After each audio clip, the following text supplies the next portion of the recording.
Benvinguts a aquesta tertúlia de dimarts 16 d'abril, la tertúlia 142 de la temporada. Una tertúlia especial en la qual volem parlar de la vida i de la mort. I justament coincideix amb que Grup Memora i el Museu Comarcal de Manresa avui porten a terme una xerrada al Museu Comarcal de Manresa, a la via Sant Ignasi 3640, a les 8 del vespre, que impartirà Manuel Delgado, és professor d'Antropologia Religiosa a la Universitat de Barcelona, és un acte gratuït, i es parlarà precisament d'això entre el món dels vius i el dels morts. I d'això en volem parlar en aquesta tertúlia que ara comencem, i per això hem reunit en aquest programa a Jaume Soler, de Funerari Fontal Grup Memora, benvingut, gràcies per acompanyar-nos, a Josep Ortiz, que és doctor en Història de l'Art i especialista en Cultura, Josep o José, com prefereix? José, molt bé.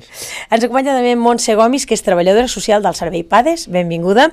Ens acompanya també qui ha preparat tota aquesta xerrada i li agraeixo molt. Avui ens hem conegut personalment, però hem tingut molts contactes a través de correu telefònic i també a través del correu electrònic amb en Josep Marés, que és historiador i comissari de l'exposició L'altra cara de la vida, que es pot veure aquests dies. Benvingut. Exacte, moltes gràcies. I també una persona que ja coneixem d'altres xerrades, Carles Pere Arnau, especialista en psicologia clínica. Benvingut.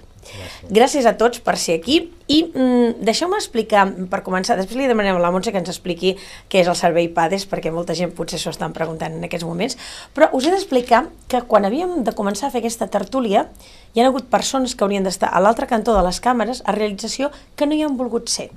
I us diré per què. Perquè parlar de la mort els hi afecta. I han dit, ui, no, una tertúlia parlant de la mort, a mi això és que m'incomoda, és que no ho acabo, no em fa cap gràcia.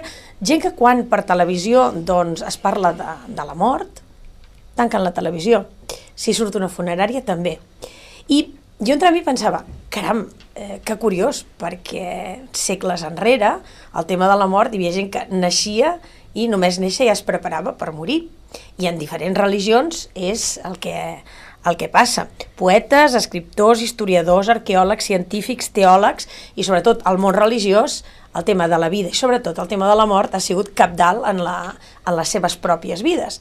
Per tant, jo crec que pot ser interessant que avui en dia, com que podem fer tota una repassada a aquesta història de la vida i de la mort, jo crec que és interessant que en parlem. Qui vol començar? Potser el Carles. Per què la gent té por a fins i tot estar present en un programa, en aquest cas de ràdio i de televisió, en què es parla de la mort? Per què? Bé, jo diria que la mort és un dels grans tabús que tenim a nivell social, a part del sofriment, perquè el dolor i el sofriment també en aquest moment en la nostra societat és un gran tabú, i diria que la por a la mort és la mare i el pare de les grans pors, de totes les pors de la humanitat, de l'home, no? Perquè a darrere de totes les pors diria que hi ha la por a la mort. I per què tenim por a la mort? Doncs tenim por a la mort perquè ens parla de finitud, d'acabament, i això jo crec que és un problema que tenim perquè confonem les coses. I per què confonem les coses? Perquè diria que nosaltres reduïm la nostra vida el que en diríem la dimensió del nostre cos. O sigui, nosaltres, d'entrada, almenys a la meva manera de veure-ho, vivim a diferents dimensions, tenim diferents dimensions, no només una dimensió corporal. Llavors, com que el cos té una finitud i reduïm la nostra vida a veure-la a només aquest cos, llavors ens produeix una cosa molt traumàtica perquè creiem que el final de la vida és el final del cos. I crec que per això es produeix una gran por, no? Volia comentar que Freud, per exemple, el 1915, en un dels llibres que va escriure, que es deia Consideracions sobre la guerra i la mort, ens deia que l'inconscient, que el nostre inconscient, és incapaç de poder concebre la mort, que per ell li és irrepresentable, no? I per tant això ens està dient que altres dimensions de nosaltres, el fet de la finitud, no ens la podem creure. Evidentment ens hem de desprendre, en un programa anterior ho havíem parlat, ens hem de desprendre de moltes coses i hem d'aprendre a deixar el nostre cos, l'haurem de deixar, però creure que nosaltres només som això és el que porta els grans problemes respecte a aquest concepte de la mort i el que significa per a nosaltres. Molt bé. Podeu intervenir quan vulgueu, però sí que crec que ja que ha parlat de sofriment, jo crec que la Montse cada dia intervé amb persones que tenen aquest sofriment a través del servei PADES, no? Mira, el servei PADES, que abans m'has demanat si ho podia doncs, una mica definir, és un servei de la Seguretat Social, que ja fa 20 anys que existeix a tot Catalunya. El de la comarca del Bages va ser un dels pioners, que està integrat per metges, infermeres i jo, que sóc la treballadora social, que treballem a la sanitat pública i que som un equip de suport als metges de capçalera i a les infermeres i a les treballadores socials d'atenció primària pels temes, diguem-ne, que presenten unes especials dificultats o que són més delicats, com és el tema de final de vida, el tema de control del dolor, el tema de les adversitats de la vida que fins ara la medicina encara no resol. De fet, ens dediquem al que se'n diu la medicina pal·liativa, que vol dir al final de la vida, la medicina que va encaminada a combatre el dolor i a la qualitat de vida, però que ja sabem que no curarà a la persona. Llavors, la majoria dels meus clients... Perdona, que no curarà la persona a nivell físic o a nivell més, com deia el Carles? No, la sanitat encara tracta molt al nivell físic, O sigui, la majoria dels meus clients estan afectats de malalties, dels meus clients, ho dic que així és com, com usuaris, Sí. Perquè és una paraula molt delicada aquesta d'utilitzar-la en la sanitat. Doncs estan afectats de malalties que no es poden curar, que ara mateix la medicina no les cura. Ara em podria extendre, com dir que fa 20 anys doncs, un càncer d'una forma concreta ara es cura, però ara ens trobem, per exemple, amb persones doncs, que n'han superat 2, però el tercer doncs no. O sigui, alguna cosa se'ns endurà per endavant. I diguem-ne que cap de nosaltres quedarem per llavor. Això és una realitat molt fàcil de dir, però que a l'hora de la veritat, quan la tens a davant, doncs imposa. Llavors, les persones que jo tracto i les seves famílies viuen a casa seva, opten per viure aquest procés de malaltia a casa seva, i bé, la medicina actual troba maneres de combatre el dolor. Tu m'has dit que viuen en el sofriment. Això, aquí hi ha una gran teoria ètica i no sé si la sabré resumir. Diguem-ne que el dolor es pot combatre, el sofriment depèn una mica de com sàpigues tu prendre't la situació en la que vius. Quan més t'hagis adaptat a acceptar el que la vida et porta, menys sofriment hi haurà. Quan més et posis d'esquena a una realitat que no pots canviar, més sofriment hi haurà. O sigui, figura que el dolor es pot combatre, el sofriment depèn de com t'ho prenguis tu. Tot això és molt fàcil d'explicar i no és tan fàcil de viure. Nosaltres provem d'acompanyar el malalt i a la seva família en aquest camí, que hi ha decisions a prendre, si continuo lluitant o no, si m'intervenen o no, si ho accepto o no, si m'acomiado, si resolc els assumptes pendents que totes les persones tenen, si en parlo, si no en parlo, si vull que es lluiti per mi contra tot pronòstic amb la tecnologia que sigui, ni que hi hagi una possibilitat molt petita, si paro de lluitar perquè vull viure tranquil el temps que queda, quina informació vull saber, com vull que me la donguin, moltes coses. Doncs com han canviat les coses, Josep, al llarg de la història? Perquè m'imagino que l'altra cara de la vida és la mort. Bé, l'altra cara de la vida és la mort, segurament, doncs, retornant a la pregunta inicial que havia fet, per què tenim tanta por a la mort avui en dia, amb aquesta exposició el que vol fer el grup Mèmora i amb altres actuacions que fa és intentar trencar aquest tabú que tenim avui en dia sobre la mort. Vivim en una... Perdona, us recordo que fins i tot Jesucrist va tenir por de morir. Exacte. O sigui que... Bé, de fet, la por és innata, no? Perquè vas cap a un lloc que t'és desconegut per molta convicció que tinguis. No? Suposo que l'últim moment tothom ha de tenir por, no ho sé. Encara no m'hi he trobat ni m'hi vull trobar fins d'aquí molts anys.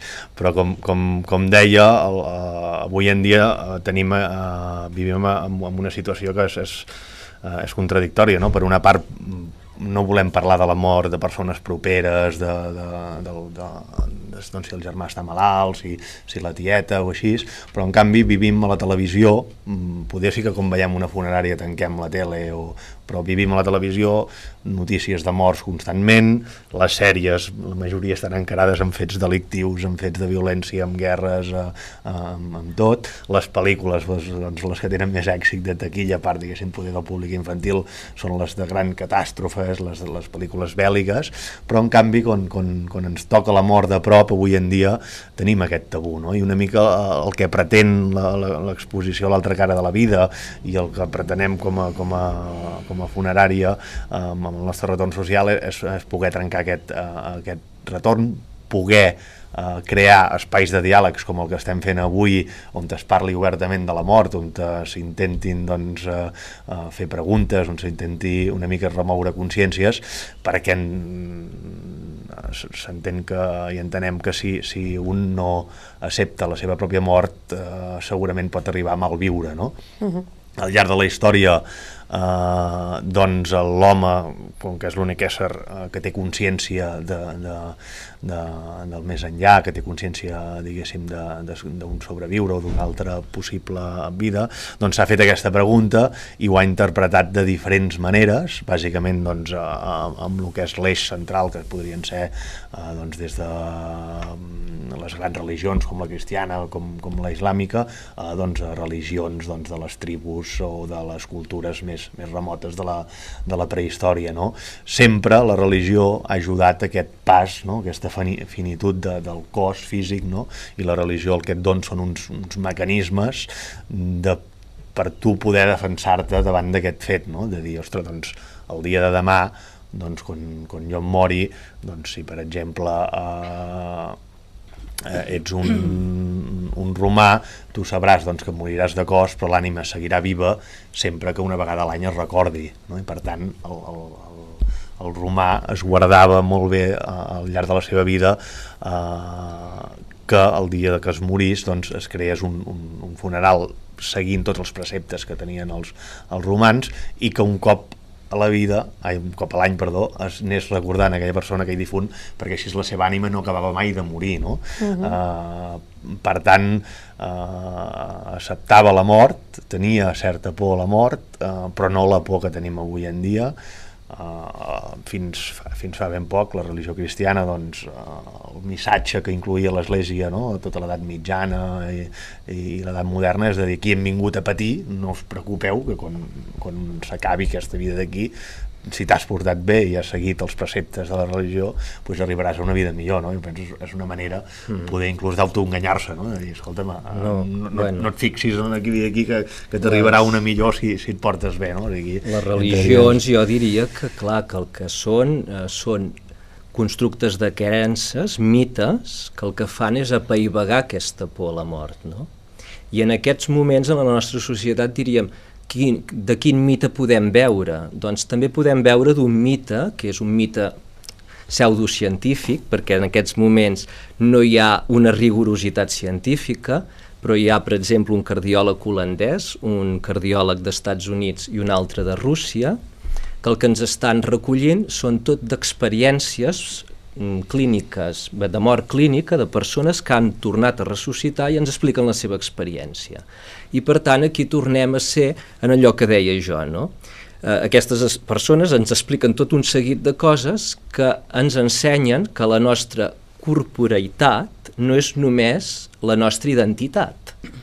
I per tant, a partir d'aquí crec que si comencéssim a plantejar-nos moltes coses que justament, és el que has dit, han marxat, no volien gravar el programa, doncs potser si miréssim de cara a la mort li perdríem la por.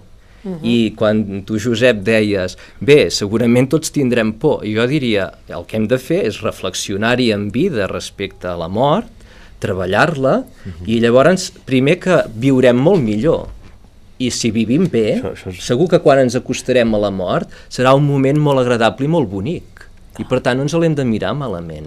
Doctor, cultura i religió han anat sempre lligats de la mà des de sempre? Des de sempre no, però dins del que sigui l'Europa occidental sí, i justament molt en relació amb el que s'estava comentant ara, des d'època medieval hi ha els tractats de ben morir, d'aprendre aquest morir. Ah, sí? Una mica aquest tractament pal·liatiu, no?, que parlaríem d'avui en dia, o aquesta Com un religió... testament vital, ja, a l'època medieval? Sí. O sigui, aprendre a com fer aquest pas, aquest últim moment, molt lligat també amb les creences religioses, òbviament, però el que és interessant és veure com des de la literatura, des de l'art, des d'època medieval, sobretot centrant-nos en què seria l'Europa occidental, doncs s'ensenya i s'intenta aprendre a viure aquell moment al costat dels teus, de la teva família, dins de la religió cristiana, doncs, amb tots aquells elements que et poden ajudar a pensar en el judici final o l'altra vida, però sempre que hi ha mort més propera, molt més present en el que seria la vida quotidiana, que és potser una de les grans diferències amb l'actualitat.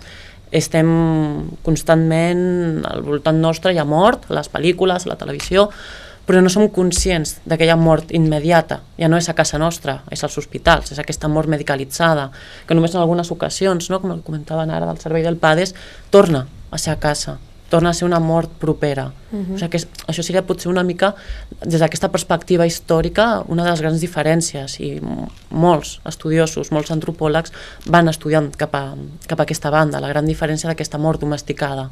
La mort des d'època medieval, l'època moderna, molt diferent a partir del segle XIX, segle XX, quan ja és una mort, diguem-ne, més institucionalitzada, més hospitalitzada. Jaume, com vas entrar a treballar en el món funerari? Bueno, vaig entrar-hi perquè el meu pare hi treballava i jo vaig seguir el seu camí. Però seguint el fil que dèieu aquí, a mi em dóna la sensació que el que estem fent, l'època més moderna, permeteu l'expressió, és amagar la mort. Sobretot amagar-la amb el que la manera d'entendre és una mala entesa protecció de la canalla, sobretot dels infants. Que no ho veguin, amaguem-los, que no se n'adonguin, i anys enrere, o èpoques anteriors, això no passava. Hi havia la generació a casa, l'avi es moria a casa, passava tothom a veure l'avi, tothom veia que estava malalt, que a poc anava deteriorant fins que moria. En aquest sentit, jo penso que el PADES és una molt bona eina, jo em trec el barret davant d'ells, perquè veus que la gent que ens arriba a nosaltres, que han passat pel PADES, tenen un confort que altra gent no arriba a tenir. La sensació que tinc és aquesta, que hem amagat tant la mort que ara se'ns fa difícil acceptar-la. I no sé també perquè les persones som egoistes i, clar, ens fa molta ràbia que d'avui a demà aquella persona amb la qual hem conviscut, amb la qual hem estat junts, hem compartit la nostra vida, de cop i volta deixi d'estar amb nosaltres. O sigui, en certa manera és un egoisme, no? Dic jo.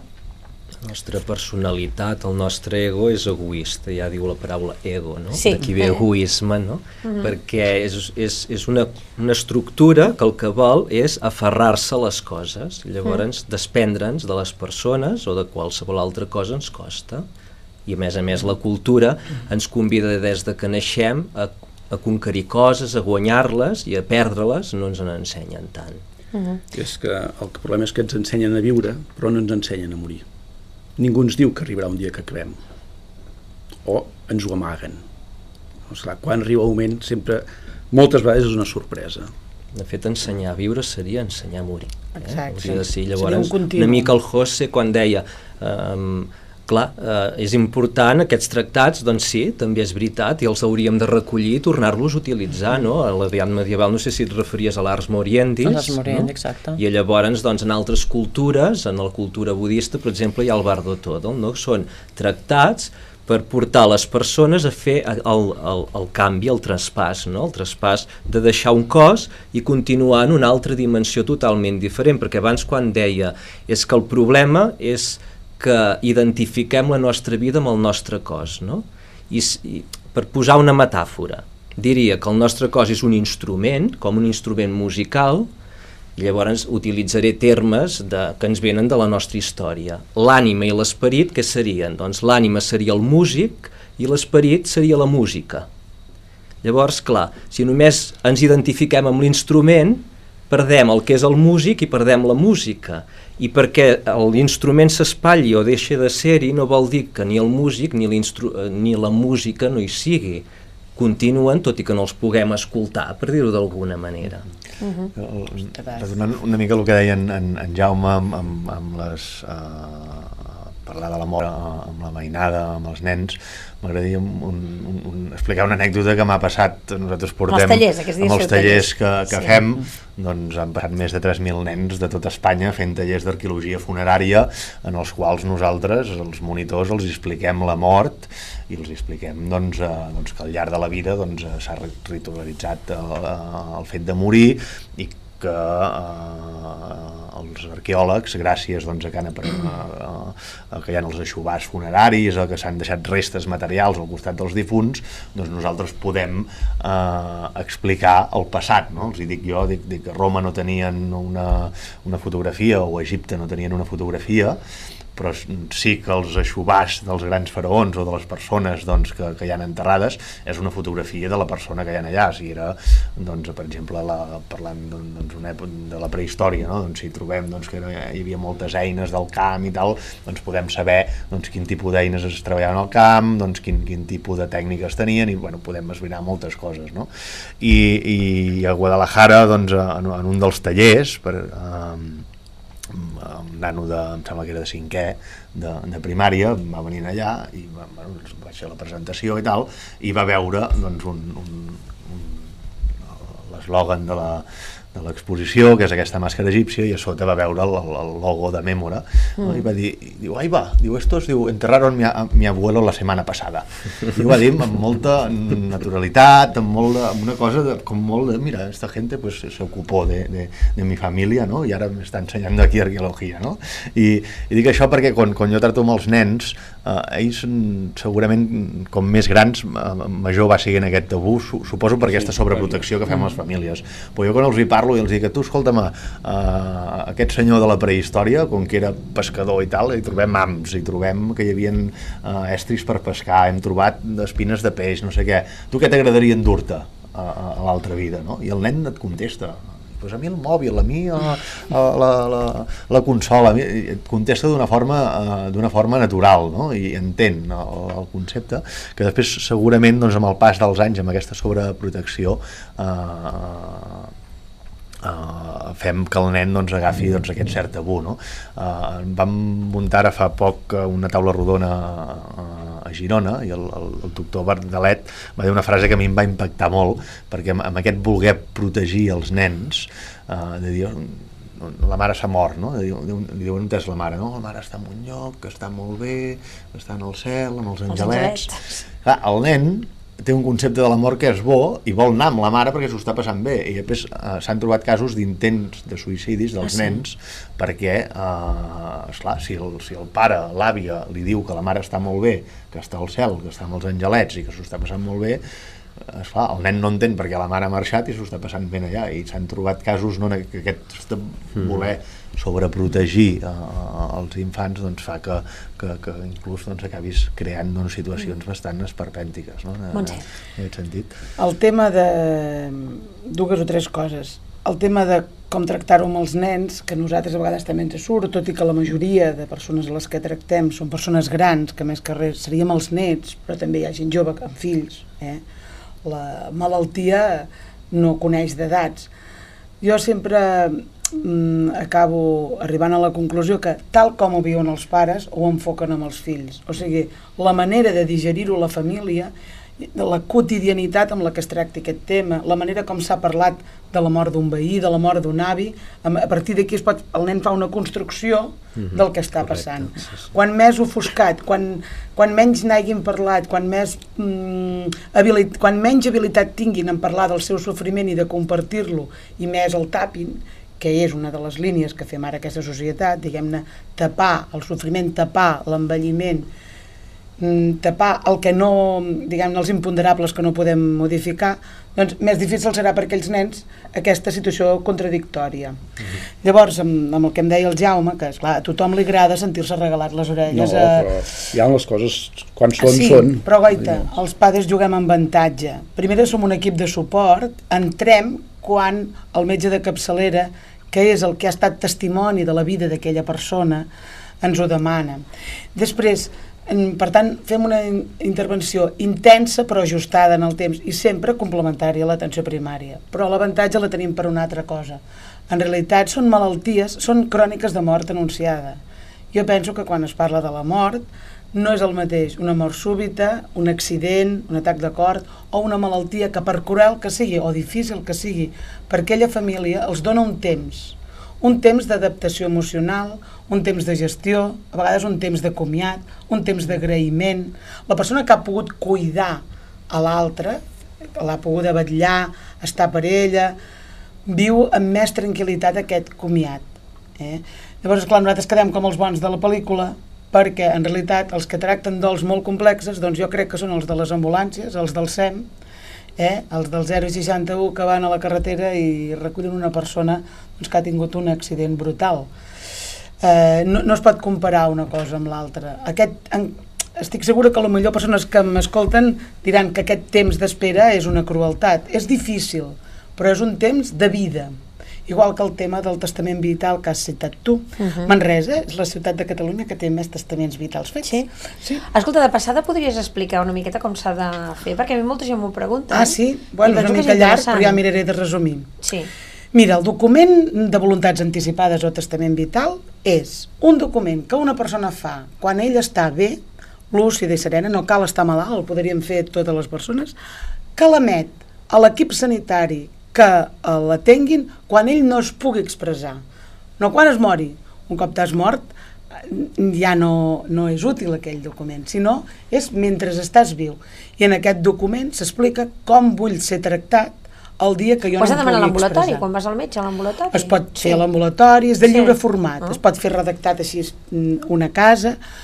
Llavors, per exemple, en malalts pal·liatius com els que jo tracto, no els solem registrar, perquè probablement l'aconteixement en el que l'hàgim d'utilitzar el paper, per exemple, lo normal o lo més habitual és que la gent posi no vull ser enxufat, no vull que es prolongui artificialment la meva vida, vull que em subministrin els fàrmacs que m'evitin el sofriment.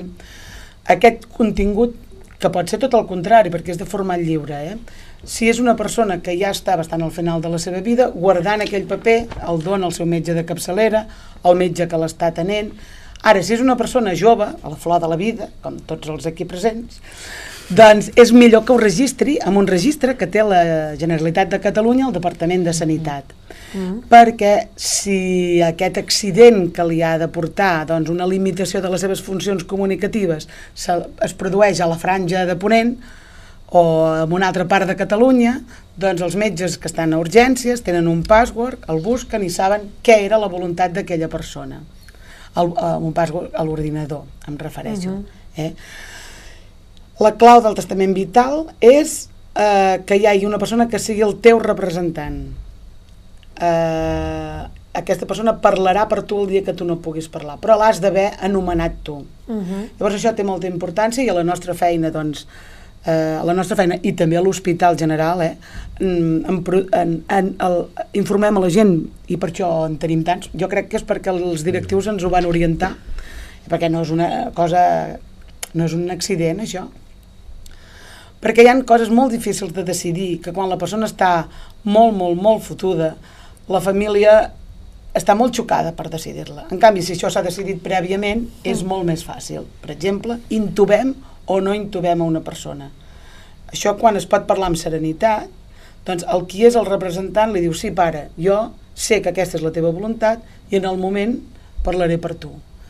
I és molt més fàcil de resoldre que si són 3 fills, que llavors allà a la UCI han de prendre una decisió amb un impacte emocional molt fort. Això per l'audiència se'ls hi pot dir que poden anar al seu CAP i poden demanar un model que ja existeix, el poden emplenar i llavors registrar-lo al registre de la Generalitat. Les treballadores socials l'ajudaran amb això. Molt interessant. Ho tenim protocolitzat. Jo volia preguntar-li al doctor, al llarg de la història, quina ha sigut la civilització que s'ha sabut enfrontar millor a la mort? N'hi ha hagut alguna que diguis, mira, aquest model, aquests sí que saben, ho han sabut fer bé?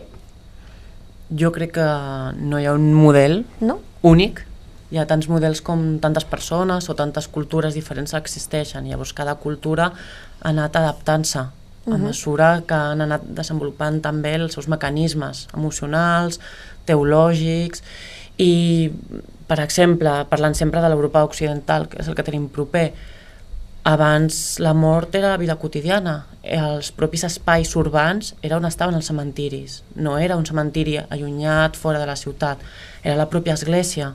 Llavors ells, la seva vida quotidiana, la missa, l'anar al mercat era al voltant de l'espai de la mort. Llavors aquella mort estava constantment present a la vida.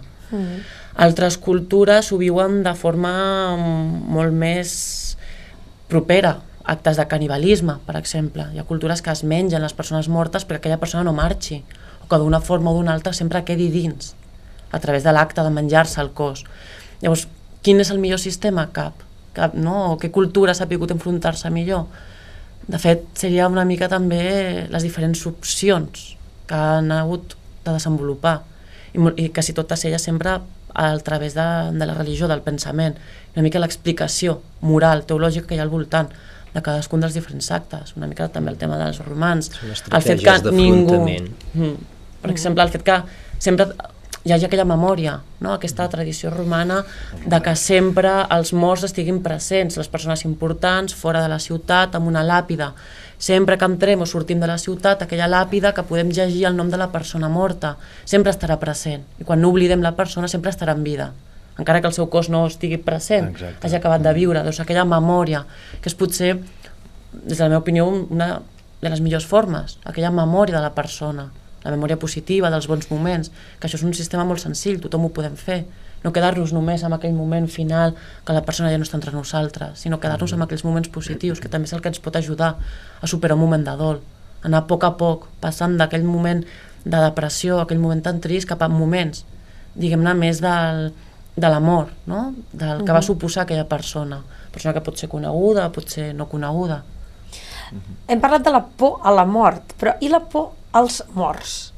Perquè jo no sé si això ho tracteu també en l'exposició, en aquest cas no ho tratem, de cara de la vida, o sigui, la gent que té por dels morts, de que no hi hagin fantasmes, de que i ara que s'estan fent tantes sèries, ara se n'ha estrenat una de fantasmes i tot això, no, és veritat, hi ha gent que jo conec a moltíssima gent, i molts dels que ens estan veient, o potser dels que estem aquí, que seríem incapaços d'anar a les 3 de la matinada a un cementiri. Però això és més poder causa de la societat en la qual vivim, no?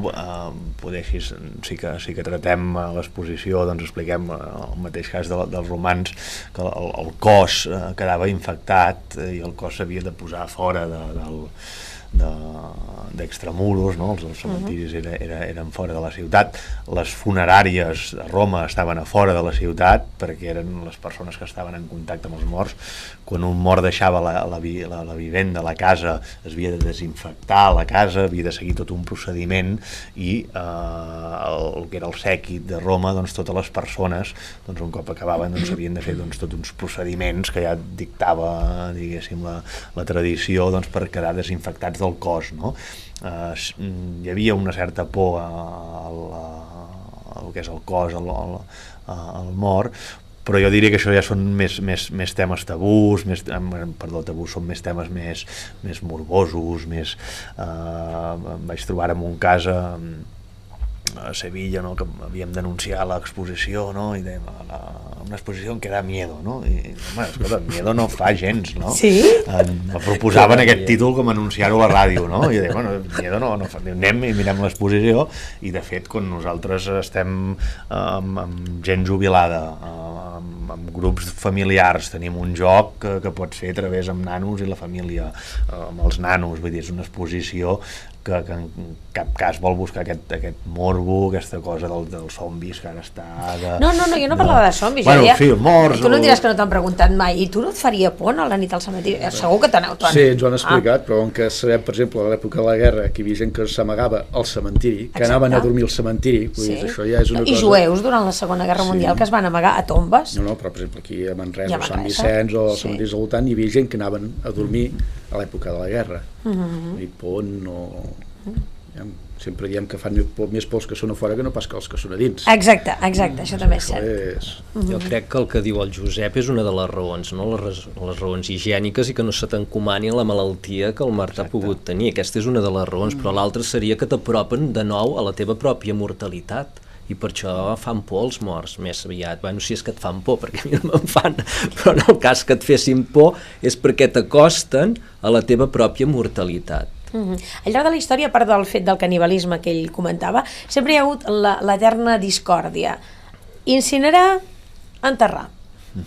Què hi ha hagut més casos a les civilitzacions? Hauríem de fer un recompte de cada és bastant relacionat amb el concepte que té la religió de lo que és la vida al més enllà. Si per exemple a Egipte que creien en la reencarnació i creien que tu seguies visquent de la mateixa manera que havies viscut, per tant no incineraven, sinó que inclús momificaven, no? En canvi el que és la cultura ibèrica, que creien que l'esperit se'n anava al cel, o Roma, que es separaven el cos de l'ànima, o Grècia també, per exemple, es practicava la incineració, no? Perquè la cendra, que era el cos, es queda a terra, no? Retorna als orígens, i l'ànima, amb la cremació, el que fa és pujar al cel, el cel o el paraís, o el que cada religió indiqui, no? En una altra dimensió, i l'ànima, que és una mica la separació de per què s'inhuma o per què s'incinera, no? Que són els dos grans d'allò. I segons les indicacions religioses i d'allò, hi ha un tipus de rituals o uns altres, no? En principi no sé poder... En realitat ara triem, però tradicionalment s'ha fet en funció de l'explicació religiosa, quan s'estudia antropologia de la mort, és en funció de l'explicació religiosa que justifiqui què es farà del cos després d'aquest pas, i també a vegades dels mitjans econòmics que tingui incorporats a aquella cultura. Per exemple, en cultures de pocs arbres tenen poca tendència a fer taüts. Simplement perquè la llenya és molt escassa. Vull dir que els rituals mortoris depenen de diferents...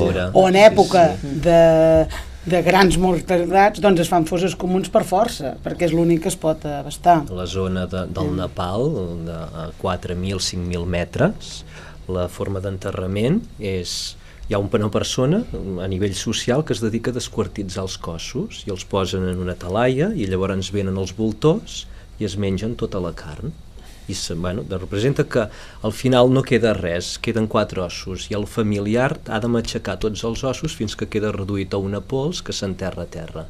Això és un tipus d'enterrament com que l'economia de la zona, el lloc, no permet fer una altra cosa que fer això. Llavors s'enterren d'aquesta manera. Tornant al que diu dels egipcis, és curiós perquè clar, m'imagino que com tenia un enterrament, un faraó o una persona de la classe més baixa, deuria haver-hi una mica de diferència, no? Exacte, o per exemple, a Roma s'incinerava també, però no tothom tenia diners per incinerar-se, per tant després s'inhumava, no? Perquè incinerar era més car que fer la inhumació, no? Tot i que diguéssim, es tendia més a fer la incineració, sobretot abans del cristianisme, no? A Egipte, per tant, trobem des d'un faraó que s'enterra amb els seus cavalls, amb les seves mascotes, amb tota la seva riquesa, amb tot el sèquit que necessitaria material per seguir visquent, a l'esclau que s'enterrava en fosses comunes perquè aquella persona a l'altra vida seguiria sent esclau, un faraó a l'altra vida seguiria sent faraó, o diguéssim, per exemple, un gran administratiu o un gran comptable de l'imperi seguiria també fent aquestes funcions, no? Per tant sí que hi ha molta diferència, però no només a Egipte, si ens en anem a l'època medieval, des de la persona de carrer, des dels monarques, els monarques que s'enterraven a les catedrals, no tothom podia estar enterrat a la catedral i no tothom estava enterrat al mateix espai de la catedral, una mica poder explicar més bé, no? De dir, que hi havia una jerarquia, no? De dir, escolta'm, tu ets abat, vas, et toca aquest lloc, tu ets monarca i com que has pagat, perquè pagaven i així, vas a un altre lloc, no sé, potser una mica el poder en vida és el poder en la mort, en el fons, perquè aquestes persones tan importants han estat en vida, el seu lloc d'enterrament, la seva sepultura estarà relacionada amb el poder que han tingut en vida. Llavors, dins d'un mateix espai d'una església, al costat de l'altar, estaran els més poderosos. I a mesura que anem anant cap a la porta, cap a l'exterior, cada vegada hi haurà menys importància social de la persona sepultada. I de fet també està el tema de la mort dels gremis.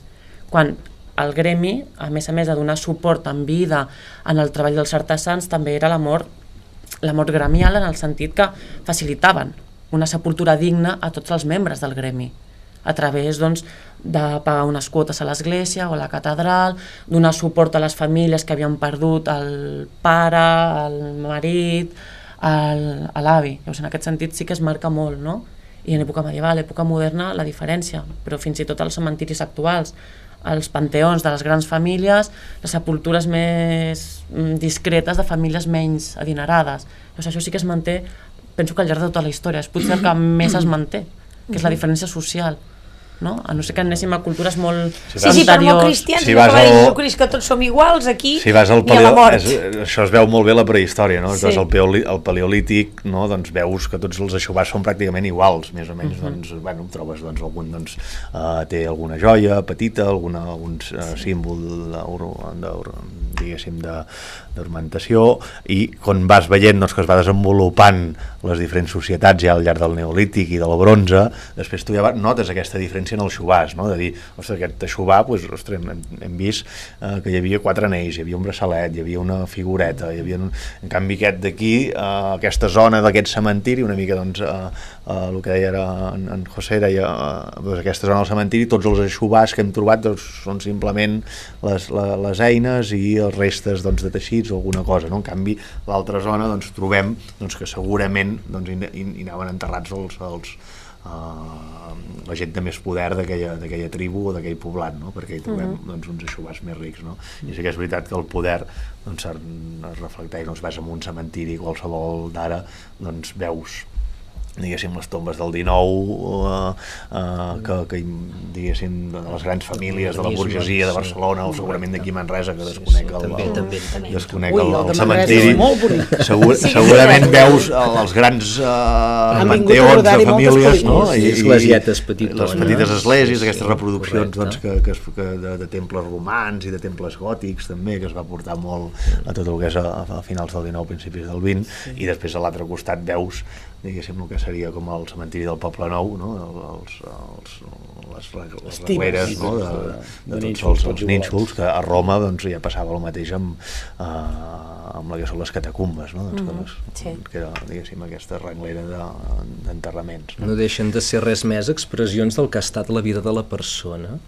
Per tant, només és això, l'expressió del que ha estat la vida d'aquella persona. Per exemple, segurament moltes persones d'aquí Manresa han anat al Fòrum de les Cultures i hi havia els famosos guerrers de Xi'an, no? Doncs aquells guerrers és un senyor que no volia perdre tot el que havia viscut i es va fer el gran exèrcit per emportar-se-la a l'altra vida, però pobre home, estic segur que no se la van portar, perquè és que això és l'absurditat que jo veig en la mort i en la confusió que veiem en la mort, no? No només ens identifiquem o reduïm la nostra vida al nostre cos, sinó que a més, a vegades també doncs, l'identifiquem amb la nostra identitat, amb la nostra personalitat. Però tot això també es desfarà, tot això quedarà, segons les tradicions espirituals, no en quedarà res de tot això, perquè el que queda és la música. No queda ni el músic al final, tampoc. O sigui, que l'instrument desapareix, el músic també, i al final no som res més que música. Som música que en aquesta dimensió material tenim una expressió a través d'un instrument.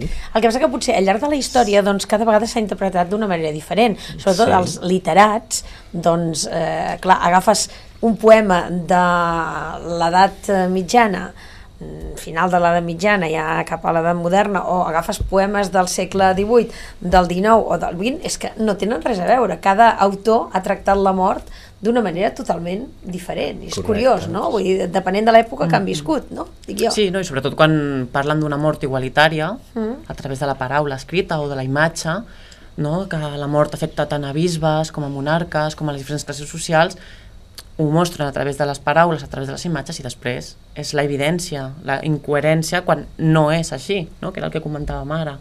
I també la gran influència en moments en què culturalment es parla de la mort obertament. En el segle XIX era una temàtica habitual mostrar elements funeraris a través també del simbolisme, del modernisme. Llavors també culturalment hi ha moments històrics on s'ha parlat més o ha estat més present la mort com un element habitual.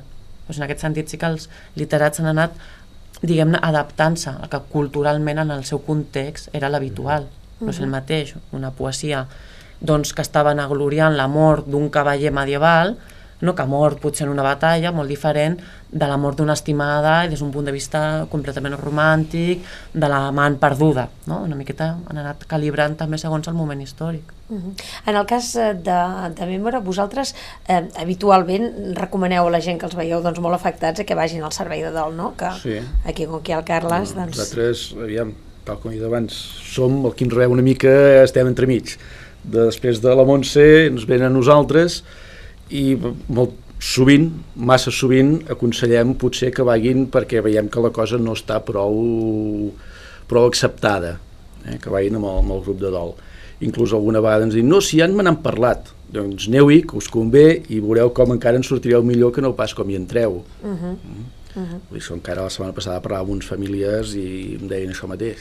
Un altre tema que volia comentar amb aquests... Volia fer un petit apunt aquí, diguéssim, ara la feina d'un funerari entenc jo, i també ara visc, jo vinc d'un museu de tecnologia que treballa fins ara i ara he entrat, diguéssim, en aquest món. La feina d'un funerari crec que va molt més enllà ara del que és, ara amb en Jaume en parlàvem abans de venir, del que és el purament estricte de fer el servei d'enterrar el difunt o incinerar, segons el que hagi demanat, no? Ara el que s'està fent a Mémora és, diguéssim, tot un servei previ i tot un servei posterior a la mort. Un que seria, doncs, diguéssim, amb aquest assessorament doncs, que es dona als familiars que han perdut una persona, i l'altre tot aquest treball previ que s'està fent, diguéssim, nosaltres, diguéssim, com a grup estem doncs, treballant amb els ens sociosanitaris per preparar inclús doncs, moltes infermeres, molta gent a la carrera no se'ls prepara com explicar la mort d'un familiar, sigui segurament de forma traumàtica o així, no?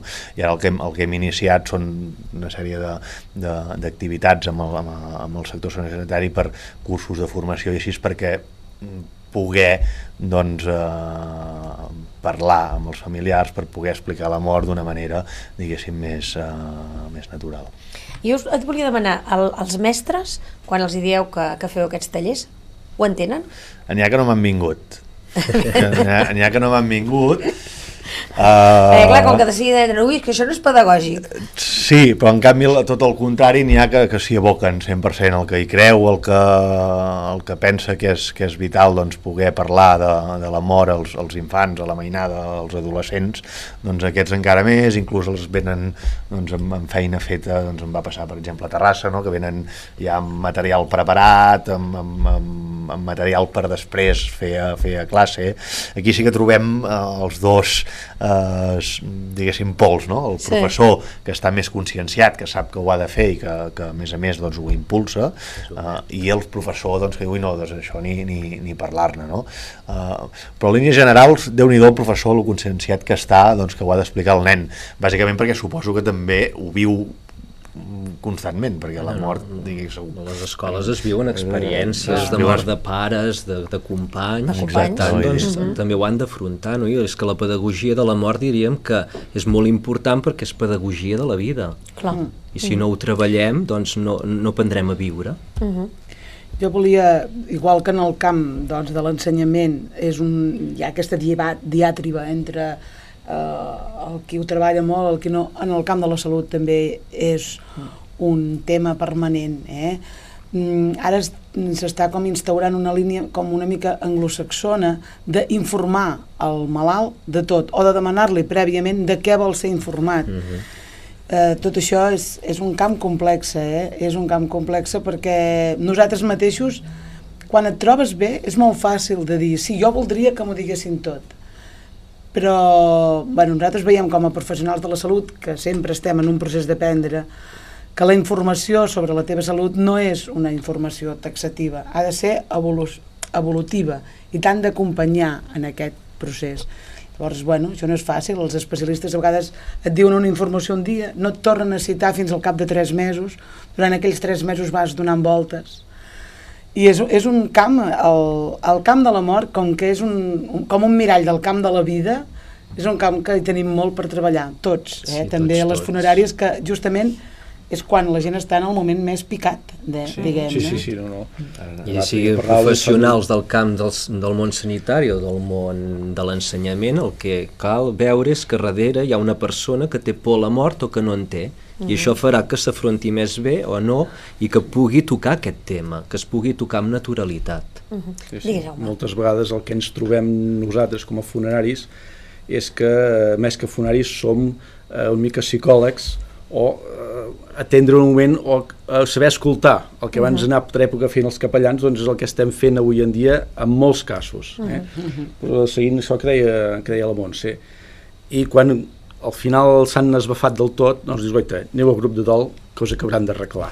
Molt bé, doncs amb com a bon sentit, amb aquesta premissa, i també doncs, recordar que avui entra el món dels vius i el dels morts a càrrec de Manel Delgado, professor d'Antropologia Religiosa a la Universitat de Barcelona, al Museu Comarcal de Manresa, una xerrada a les 8 de la tarda molt interessant, i una cosa que has dit i que també ens afecta als periodistes, i és que quan un periodista hem de dir, doncs, una notícia de que han mort X persones a un lloc de l'altra punta del planeta, doncs ho diem amb tota naturalitat. Però si hem de donar la notícia d'una persona que coneixíem, que apreciàvem i que estimàvem, ens costa i a vegades tu has de pensar dues vegades de com ho dius. Tenies tota la raó del món, no sé de qui és la frase, em sembla que venia a dir, diu, 5.300 morts és un número, una estadística, i en canvi el teu pare que s'ha mort és una mort només, però és un gran cop per un, no? A vegades els números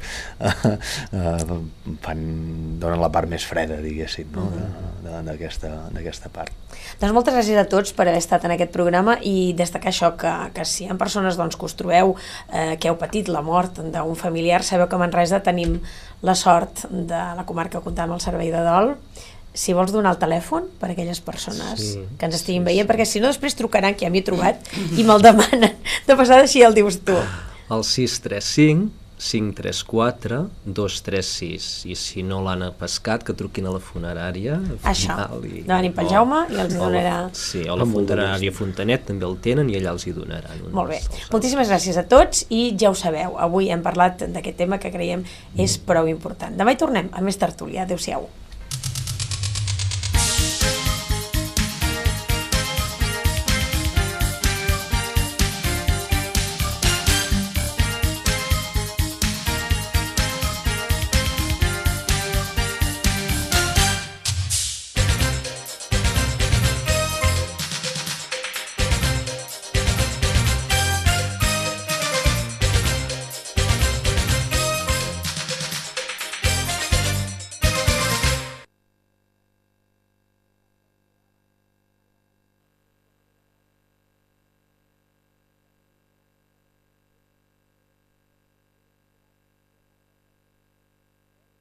A Sunstar sabem que una vida sana comença per tenir una boca sana. Per això la nostra gamma de productes està pensada i dissenyada per cobrir totes les necessitats d'higiene i cura de la teva boca. I ara, prova la nova fórmula de Gum Traveler per la neteja interdental. Més fi, més petit i més còmode. Amb Sunstar, genives sanes, vida sana.